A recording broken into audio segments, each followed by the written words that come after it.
How's everybody doing today? My name is TheStormPow and I'm here in my very nerdy getup with my messy hair and my glasses because today is a very busy yet also lazy day, so not gonna put in my contacts and not gonna comb my hair. Deal with it. Anyways, so you guys have been asking me to do this kind of video even though I really don't even know if it's 100% necessary, but you guys have been asking me to talk more about DBZ Kinect because quite some time ago I made a video like when it was first announced and I was like, hey, so this is what I'm thinking about DBZ Kinect, and you guys have been telling me ever since then, where is part 2? Because in the title I had said part 1, which kind of alluded that there would be a part 2, and I thought there would be a part 2, but there really wasn't ever any more gameplay or anything like that that changed my opinions enough to where I thought, okay, I should make a new video talking about this with updated stuff. But they really haven't said too much more. Like, they've shown SSJ Bardock, and we've gotten a couple more gameplay clips of people playing and all that stuff. And you guys have been still asking, are you still planning on buying this StormPow? Well, as I said in my my 20k subs and setup video thing, I'm broke as fuck right now. After buying my computer and all this stuff, oh my god, I have like $0, but I'm going to try my best to get it on release to cover the game for you guys, because I know a lot of people aren't gonna play it because, you know, the thing about this game is they are alienating so much of the DBZ community. Now, you know, a big portion of it is PlayStation because, you know, not to be stereotypical or anything, but, you know, Sony is bigger in Japan and all that stuff than Microsoft is. So, you know, in Japan, PlayStation is typically the more common thing than the Xbox. So you already got that. And then even over here, a lot of people who play anime games prefer to play them on the PS3 than the Xbox. You know, you can argue about which console is more popular all day, but, you know, when it comes to the anime community, typically PS3 is the most popular one. Now what I'm getting at is you're already alienating a big, probably more than half of your audience right there by making it an Xbox exclusive. Now you're having to narrow it down to Xbox and people with an Xbox and Kinect. That's like me and a couple other people. That's already like no one. And now you're getting down to the very, very, very specifics. You're having to have an Xbox 360, a Kinect, and you had to like Ultimate Tenkaichi.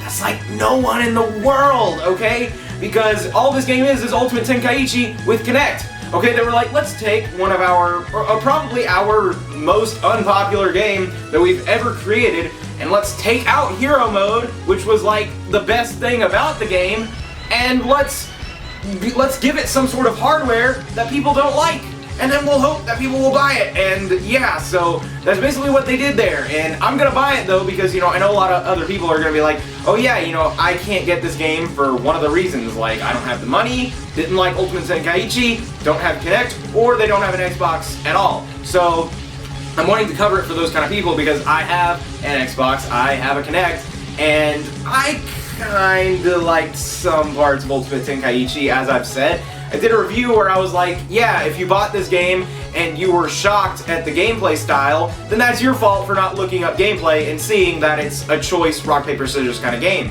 You know, you should have done your research on the game before buying it and all that stuff. And I think a lot of people who bought it just bought it because it said Dragon Ball Z, and then they were all pissed off when they didn't get what they wanted. And one thing that they are going to kind of cinch into here for people to want to buy the game is this guy, Super Saiyan Bardock. And I think it's absolutely stupid that people are going to buy the game solely for Super Saiyan Bardock, because if you really wanted to, you could make him an Ultimate Tenkaichi with Hero Mode. Now it wouldn't be, you know, an exact Bardock, but why are you going to go spend, what is it, like 40 more bucks I think for this game, just to get an actual SSJ Bardock. Now they have advertised over 50 characters is what they're saying, and correct me if I'm wrong, but I believe that that means there are going to be more characters that weren't in Ultimate Tenkaichi. I don't know if that means like transformations and all that kind of stuff that they're just throwing in there, but still, I'm going to guess that a lot of the characters that they're throwing into DBZ Kinect are ones that we're not going to give much of a shit about, or else they would be advertising them as well. Right now, they just keep advertising SSJ Bardock. And there's supposed to be, you know, new anime cutscenes and all that kind of stuff.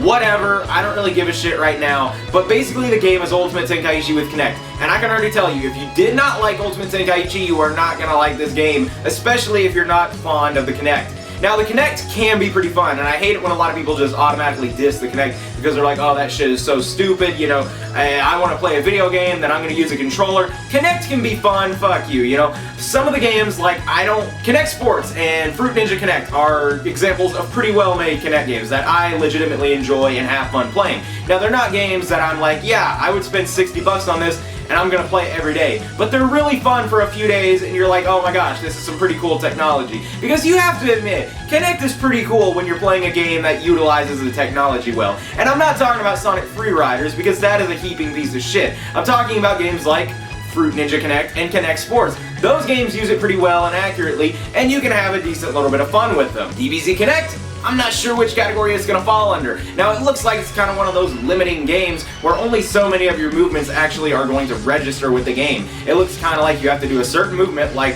pshoom, pshoom, pshoom, to key blast and all that stuff, and then you're going to key blast. It won't really immerse you into it. And that's what kind of makes me upset about this. It's a first-person kind of game. It's supposed to immerse you and make you feel like you are Super Saiyan. And then you have to do these generic movements that really aren't going to look exactly like you are in the game, you know? Now, one of the cool things about Kinect Sports is every little movement, pretty much, that you do on your body will register with your character. I can lift up my foot like this on Kinect Sports, and my character will lift up his foot almost exactly the same. Now, in DBZ Kinect, it kind of looks more like I could go like this, or I could go like that, and my character's animation would do absolutely nothing different in either way. Now, you know, I haven't played the game and my monitor just shut off.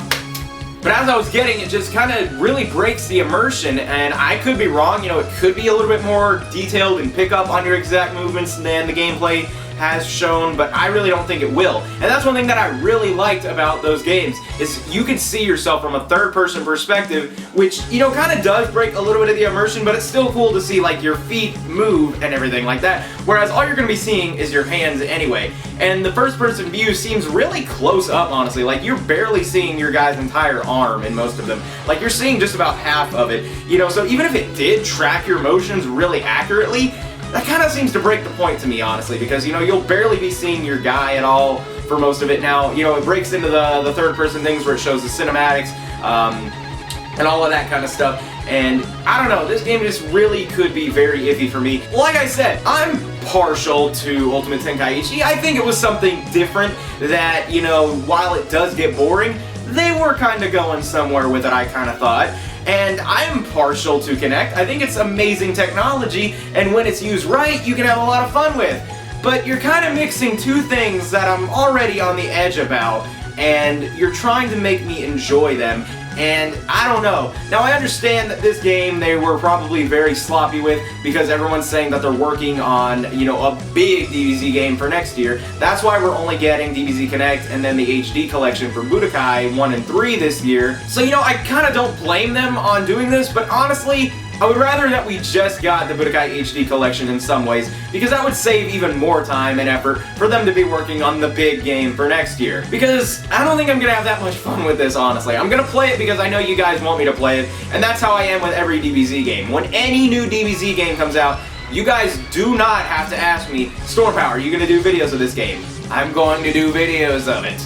That is just that. I'm gonna at least do one video, even if it's one video where I'm like a first impressions and I'm like, oh my god, this game is a heaping piece of shit, never playing this ever again, then I'm at least doing one video of it. But this game I'm gonna do a couple videos of because, like I said, I know you guys want to see more of it, or you may, or not necessarily that, but you're interested in it, and that's kind of how I am, you know. I'm trying not to judge this game before it comes out, but I kinda, this could be bad, guys. This could be real bad. And I kinda think that this is a situation that a Super Saiyan Bardock cannot fix. He cannot go and defeat DBZ Kinect's flaws. He cannot go and fix Ultimate Tenkaichi's flaws.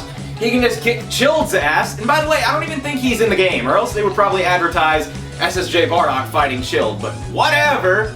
Maybe they're trying to keep some stuff on the DL. And another thing about characters is that they supposedly have like these codes or whatever. I forget what the name of them are, but you like go to your Kinect sensor and you scan them or whatever, and it can unlock characters, maps, whatever for you and stuff. I don't really know how that's gonna work. I don't know how the cards are gonna come to you. I don't know how they're gonna give them to you or anything like that. It's kind of weird sounding to me. I think they had said in the past that they could use them as like a pre-order bonus. I went to GameStop.com and they didn't list anything as a pre-order bonus. And I'm not really planning on pre-ordering it because I'm already going to feel nerdy enough when I go to GameStop this week and go to the counter and put it on the counter and say I want to buy this. The guy's probably going to look at me. He could be the biggest DBZ nerd ever. He's going to look at me and be like, are you serious, dude? Really? You're going to buy this piece of shit? But whatever. I'm going to feel even more nerdy if I ended up saying, oh yeah, here's my pre-order receipt. Give me that game. Because honestly, why would I want to pre-order this game? I'm pretty sure that even if they put 2 copies on the shelves, my copy will be reserved. I don't think that this game is going to be flying off the shelves anyway, so maybe that's why they're not putting in a pre-order bonus, because I don't really feel confident that people are going to pre-order it. Now, if they did, I'd probably buy it. I don't know if some websites or stores are offering a bonus that GameStop is not. But regardless, I'm not too into the idea of pre-ordering this game. I'm not too into the idea of these codes or whatever that are gonna make me unlock characters. Like, if you're gonna make me do extra shit to unlock characters, just make it a DLC that you have to buy. I don't want to go out and find these codes, get them however, really. I mean, I'm not gonna go buy DBZ cereal or whatever, because I can imagine them really trying to sell some stuff and saying, hey, buy this thing and then you'll get a code to unlock a DBZ Kinect character. I can really see that kind of stuff happening, and I don't think I'm out of line by suggesting that that would happen. And I would imagine that they would also probably offer them via DLC in case you don't like to get DBZ cereal or whatever the hell they're going to throw these kind of codes in. I don't know how the codes work, I don't know how they're going to work, but I don't know how this would work necessarily. And you know, like I said, I would rather have them as DLC or just unlock them by doing stuff in the game. I do not want to mess with these codes.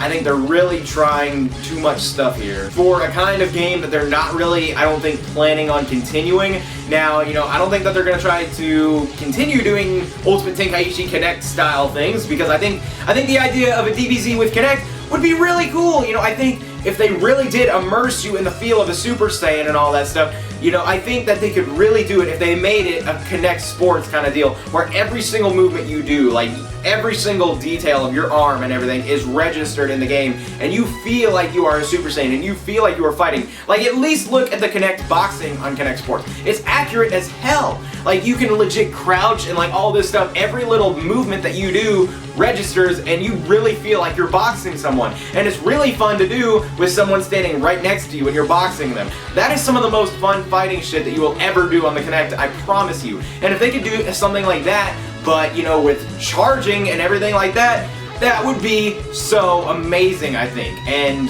I don't know why they wouldn't go for that, but you know, then again, like I said, they're probably working on a big game for next year. If they ever did an actual Kinect game that didn't suck for Dragon Ball, I would be totally into it. But now I think that they've messed up, because now DBZ and Kinect is going to be associated with this game. So if they do go out of their way to make a nice, well-made DBZ Kinect game, which I think is very possible, then no one's going to buy it, because they're going to be like, oh wow, you know, the last DBZ Kinect game was a piece of shit. It was just like Ultimate Tenkaichi, and they're not even going to give it a chance, unfortunately. And I think that's kind of sad, because, you know, a lot of people are already saying, oh wow, Ultimate Tenkaichi is a piece of shit. That probably means that every single next-gen DBZ game will also be a piece of shit. Now, you let alone do that, and then you associate it with the Kinect next-gen games, and now you've really got people stereotyping and saying, oh wow, this game is crap, not even giving it a chance. But anyway, I think I've talked for about all that I have to say for now. DBZ Kinect, I will be getting it, and videos will come probably a day or two after the game is out. It kind of depends on how long it takes me to get some stuff recorded of it and all that stuff. You guys can expect something anyway, and you guys can see how it is for me. Might do a review, even though I think it's kind of pointless since I already did an Ultimate Tenkaichi review a long time ago, and it's basically that with Kinect, but whatever, I will see exactly how different the game is. Anyway, this video has not covered a whole lot of new stuff. I basically said why I think that this game is not going to be that great and all that kind of stuff. But, you know, you guys can judge for yourselves when the game comes out in, like, very soon. I think the 9th? I think the 9th, anyway, I'm not positive. But, anyway, for now, I'd like to thank you all for watching. Hope you have a nice day, and goodbye!